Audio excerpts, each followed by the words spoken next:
Bem-vindo ao Preveste UEA. Sou o professor Ricardo Freitas, do sexo masculino, tenho 54 anos, sou branco, tenho cabelos e olhos castanhos e a estatura de 1,74.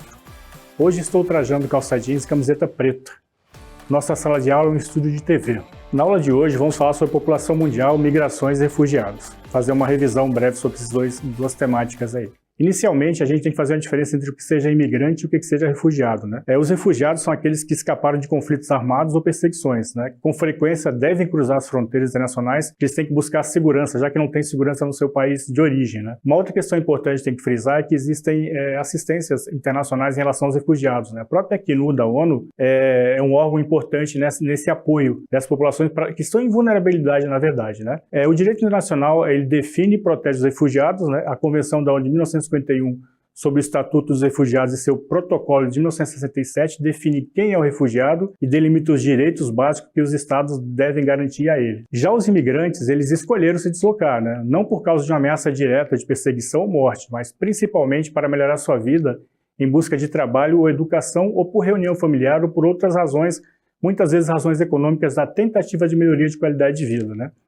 Diferentemente dos refugiados, que não podem voltar ao seu país, os imigrantes continuam recebendo a proteção do seu governo e podem retornar a qualquer momento. A gente tem nessa imagem aqui diversos muros, né, que tentam controlar esses fluxos há muito tempo. Cabe destacar o muro entre Estados Unidos e América Latina, né, em função do grande fluxo de latinos em busca de melhoria de qualidade de vida nos Estados Unidos, que tenta controlar esse fluxo há muito tempo. Inclusive com a construção de muro, a gente tem diversos muros pelo mundo relatados na imagem. A gente tem entre Europa e África, na própria Ásia tem muitos muros entre os países, que a gente tem geralmente crises humanitárias muito fortes, como a da Síria, a própria crise agora de Israel com os palestinos. A gente tem aquele muro clássico aqui, que é o muro de Berlim, que separava na época da bipolaridade, né, os países socialistas dos países capitalistas, né, para ver quem tinha o controle de determinada área, que também ruiu, né, e mostrou o fim desse período de bipolaridade. A Internacional Organização de Imigração da ONU, né, estima que haja cerca de 1 bilhão de imigrantes no mundo, 230 milhões vivendo fora dos seus países, migrantes internacionais. Os países envolvidos têm cerca de 10% da população sendo estrangeira, os países periféricos têm cerca de 1,6% de população estrangeira, né? Geralmente, o interesse pelos países envolvidos é maior em relação à imigração, né, porque as pessoas querem melhorar de qualidade de vida, né? A gente tem dois momentos importantes também, que é em relação a essa divisão de muro pelo mundo, né? E dois momentos bem simbólicos do aumento de construção.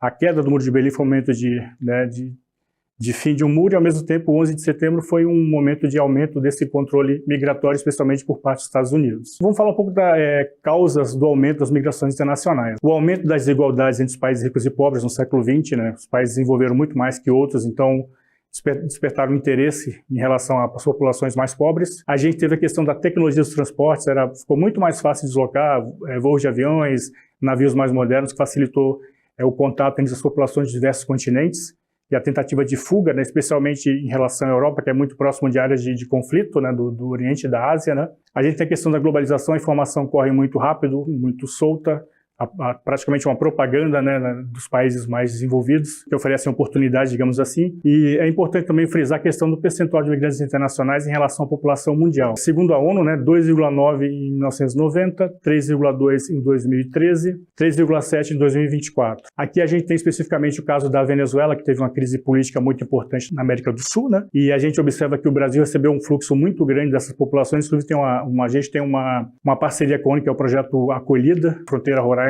né, e a Venezuela, que busca acolher os venezuelanos. É importante frisar que o Brasil é um país muito grande e, diferente de seus vizinhos, a gente recebeu um número razoável, né, que a gente consegue, sob certo aspecto, absorver. Já os países como Equador, Peru, que é uma população muito menor que a nossa, recebeu muito mais migrantes. O Brasil, por exemplo, recebeu cerca de 300 mil a 350 mil venezuelanos.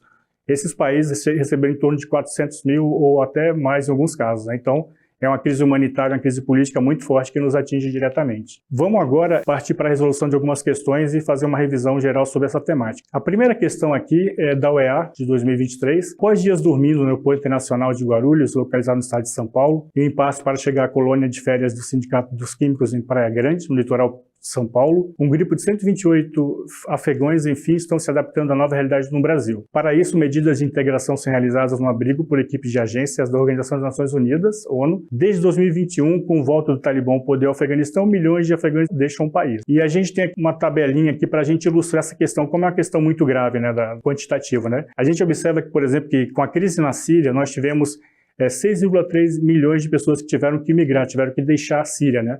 O Afeganistão foi 2,6 milhões, ou seja, são quantitativos muito grandes, né? Agora vamos para a pergunta propriamente dita, né? A questão que nós vimos anteriormente. O excerto evidencia uma situação que, segundo critérios internacionais, classifica a população descrita como apátridas que perderam a nacionalidade de seu país de origem, letra B, expatriados que declinaram dos valores étnicos em seus países de origem, foragidos que cometeram violações dos direitos humanos em seu país de origem, refugiados que sofreram perseguições em seu país de origem e a letra E, exilados que abdicaram do regime monárquico em seu país de origem. A resposta são os refugiados, né? Eles sofreram perseguição e eles têm que sair do seu país de origem em busca da sobrevivência mesmo, né? Para evitar a morte, muitas vezes, né? E a prisão, né? No caso dos afegãos, né? Em 2020, com a saída dos Estados Unidos e seus aliados do Afeganistão, o Talibã retornou ao poder e se intensificou a perseguição aos grupos que deram apoio aos Estados Unidos dentro do Afeganistão, né? O Brasil é um país que recebeu e vem recebendo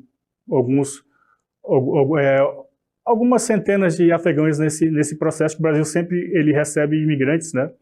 E especificamente refugiados, né? No caso aí. A gente tem um gráfico agora na questão 2, né, que é o EA-CIS primeira etapa de 2024, fazer uma análise do gráfico. A gente tem em relação ao quantitativo aumento de populações que se deslocam. Uma justificativa para o aumento da quantidade de solicitação de refúgio nos períodos de 2016 a 2019 e 2021 a 2022 estão relacionadas a letra A, facilidade de emissão de documentação de cidadania brasileira, B, ausência de comportamento de aversão a estrangeiros, crescente restrição à entrada de refugiados na Europa e nos Estados Unidos, riqueza cultural e a biodiversidade paisagística do país, e letra E, oportunidade de vagas de trabalho no setor tecnológico nacional. A resposta é a letra C, né? Realmente é uma crescente restrição à entrada de refugiados na Europa e nos Estados Unidos. O controle é cada vez maior, inclusive é um processo também de expulsão, né? A gente tem recebido recentemente muitos aviões vindo dos Estados Unidos trazendo brasileiros, inclusive, de volta para o Brasil, né? Em função dessa crise migratória internacional que os países mais ricos não conseguem dar conta e têm medo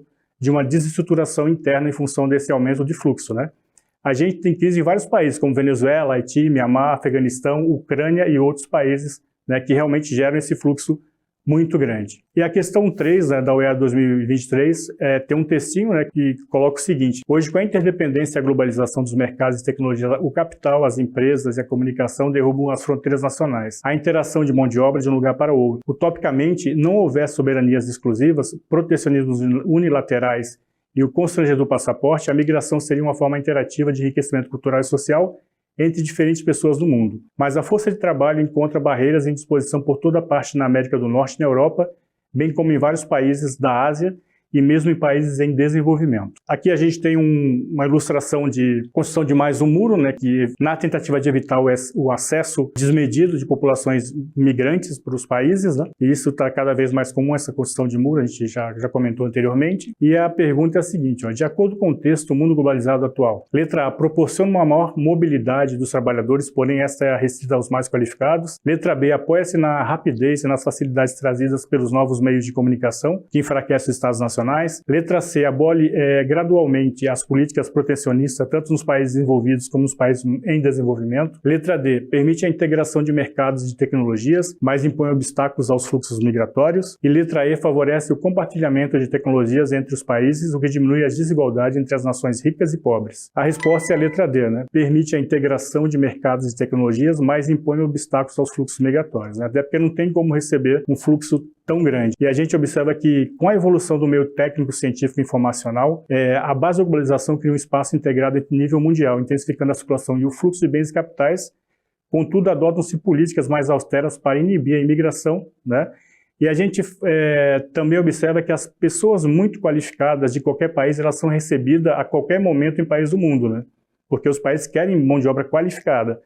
E boa parte dos migrantes que tentam ingressar em outros países, muitos não têm a qualificação desejada, até porque são de países geralmente emergentes ou países periféricos, pessoas muitas vezes com um baixo grau de instrução, né? Mas os bem qualificados, esses realmente eles têm vamos dizer, um tapete estendido para a entrada, até porque se tem um controle, se tem interesse na questão da formação técnica dessa população mais qualificada, né? Então não há uma preocupação efetivamente em barrar a população com qualificação. Mas vamos comentar um pouco mais em relação às questões, porque elas estão erradas, né? A letra A, por exemplo, a migração geralmente é mão de obra barata, né? Isso aí foi comentado já. A letra B, porque embora com o neoliberalismo, os Estados nacionais se fragilizam perante o mercado. O texto aborda a questão migratória, né? Não propriamente a questão neoliberal. E a gente sabe que os Estados nacionais não perderam também tanta força nesse controle migratório, eles continuam controlando, né? Especialmente os países mais ricos, né? E, inclusive, mandando de volta os grupos relevantes de populações que migraram para os seus países, né? A letra C, porque as políticas protecionistas não foram abolidas, em especial a do setor agrícola. As políticas continuam existindo de proteção, né? Muito, muito forte em relação aos produtos de cada país. E outra questão importante é lembrar que a globalização, na letra E, realmente intensifica o abismo entre as populações e as nações mais ricas e pobres, né? Então, existe uma tendência às populações de quererem procurar os países mais desenvolvidos, a tendência natural da busca pela melhoria de qualidade de vida. Só que, ao mesmo tempo que existe essa questão, existe uma preocupação dos países ricos em receber uma população que muitas vezes vai ter um comportamento de difícil acesso aos seus bens, aos seus serviços, até pela questão mesmo da falta de qualificação e a preocupação também da própria população local de achar que está gastando dinheiro com a população de fora que talvez não merecesse, né, receber efetivamente uma ajuda, já que eles também têm os seus problemas, né?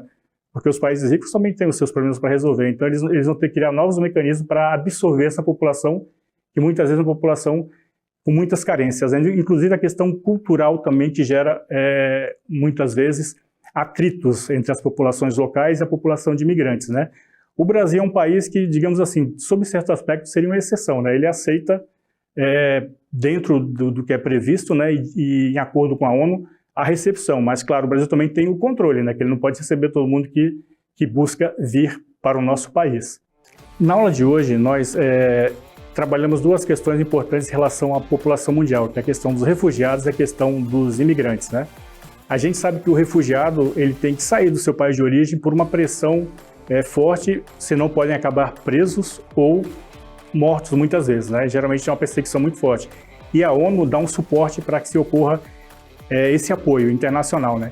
Já o imigrante, ele escolhe, né? Ele tem a alternativa de buscar, e geralmente buscar uma qualidade de vida melhor. Ele pode retornar para o seu país de origem, ele não perde os laços com o seu país, né? Ele optou em viajar, mas se quiser retornar, ele retorna para o seu país de origem, né?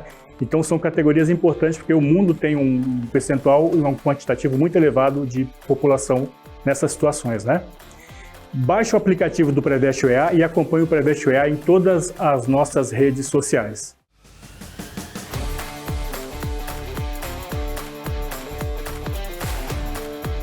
E aí, pessoal? Estão gostando do conteúdo do Preveste? Então, eu estou aqui para dar um recadinho para vocês. Instalando o aplicativo do Preveste, vocês podem rever todo o conteúdo das aulas e ter acesso às questões comentadas. E se você acompanhar as nossas redes sociais, você fica por dentro de todas as novidades. Ah, eu ia esquecendo. Fique ligadinho na programação da TV Encontro das Águas e acompanhe todas as nossas aulas. É isso aí. Foco no estudo para conseguirmos entrar na universidade. Até a próxima!